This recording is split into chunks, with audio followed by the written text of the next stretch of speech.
The recent Supreme Court marriage ruling on same-sex marriage made those unions the law of the land. In some states, there's been resistance to implementing the change, but same-sex marriage was already recognized here in New Mexico. Our state also has other legal protections for individuals who identify as lesbian, gay, bisexual, transgender, or queer. Now, are those protections being enforced? New Mexico in Focus producer Sarah Gustavus sat down this week with one advocate to talk about the future of the LGBTQ rights movement here in our state. Amber Royster, welcome back to New Mexico in Focus. Thanks so much for having me, Sarah. Your marriage was already recognized here in New Mexico, but did the Supreme Court ruling mean something to you personally? Absolutely. I think it was a culmination of a lot of hard work, obviously. But, you know, I don't think when I was growing up and when I was coming out, I don't think I ever imagined that I would be able to get married. I kind of just resigned myself to, okay, I'm just not going to get to enjoy that. But you know, obviously with New Mexico passing marriage, you know, a couple years ago almost now, that was really exciting. But to finally have it nationwide, you know, I think that really says something, and to know that my wife and I will be recognized as a married couple no matter what state we go to, that's a really big deal. I'm already hearing people talk about what's next, that maybe it's time to look at other protections, because marriage is certainly not the only thing. There's all kinds of discrimination that this ruling doesn't protect people from. It's true, and we've actually been excuse me, we've actually been hard at work for the last year and a half developing other work that needs to be happening on behalf of our community. One of those things obviously is our Safe Schools work. We're doing some immigrant advocacy work as well, but you're absolutely right. This marriage ruling doesn't necessarily make everyone's lives easier. As we like to say at Equality New Mexico, legal equality doesn't equal lived equality.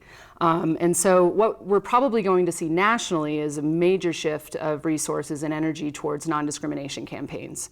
And thankfully, New Mexico is already well ahead of the game with that. You know, in 2003, we passed our non-discrimination law protecting on both the basis of sexual orientation and gender identity.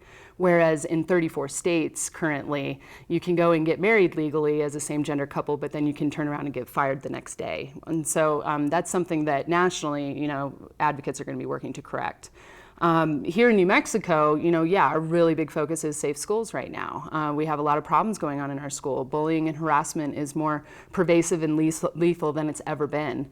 And we're seeing those outcomes play out, unfortunately, in young people's lives. I do want to talk about schools, but first I want to hear, there are laws on the books protecting people, but are there concerns about enforcement? Do you hear people saying, you know, that it can be on the books, but then sometimes it's not actually in real life? Absolutely, and that's why we talk about lived equality versus legal equality, because we can pass all the laws that we want, but if that doesn't really start impacting people in their everyday lives, then it doesn't really mean much. Just in this year alone, we've already gotten 5 reports of discrimination for what is believed unlawful firing because of people being LGBT, and that's just throughout the state of New Mexico. We're consistently dealing with issues of service refusal against LGBT people, particularly in medical and other healthcare facilities. And so even though we've had a law, you know, on the books for the last 12 years, we absolutely are still dealing with significant discrimination in our state. And that is one of the things that we continue doing, despite having these laws, is that we make sure that people are following them. And what's the significance of having that Safe Schools initiative and protections for students? Well, I think if you look at where we, you know, place interventions in order to improve our communities, obviously looking at our youth is really where we want to start, because that's where we can do some real prevention work.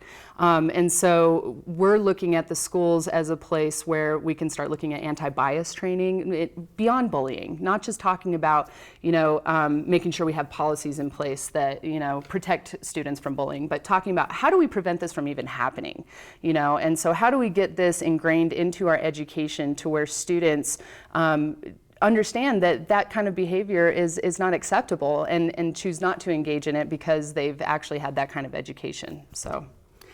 We've been talking a lot lately about trans people. There's been Caitlyn Jenner, you know, in the national media, and then but a lot of people talking about protections for trans people, which my understanding is not the same, and they're not as covered as much in New Mexico by some of these laws. It depends on where we're talking about, because our non-discrimination law absolutely does prohibit discrimination on the basis of gender identity, and our definition of gender identity in the law actually covers gender expression as well. So in terms of the law, we have very strong protections for trans people. However, where we find it playing out is in the day-to-day lives, okay? And so healthcare is a really big topic right now for us, and we're actually doing a lot of work to try to move the insurance superintendent to require private health insurance plans to provide gender confirmation services for trans people. Right now, Medicaid providers in New Mexico do provide that benefit. What but is that gender confirmation service? Gender confirmation services refer to the kinds of treatments that trans people can undergo in order to confirm their gender identity. So that would be inclusive of hormone replacement therapy and also sex reassignment surgery. And so what other protections would you like to see for trans people? Well, again, going back to students, what we don't have in New Mexico or really in any of the school districts is a modeled trans student policy that allows them to use the facilities, participate in activities according to their gender identity. And so what we have right now is just a real disparate impact happening in the schools against transgender students. They're having poor health outcomes as a result. They're having poor educational outcomes as a result.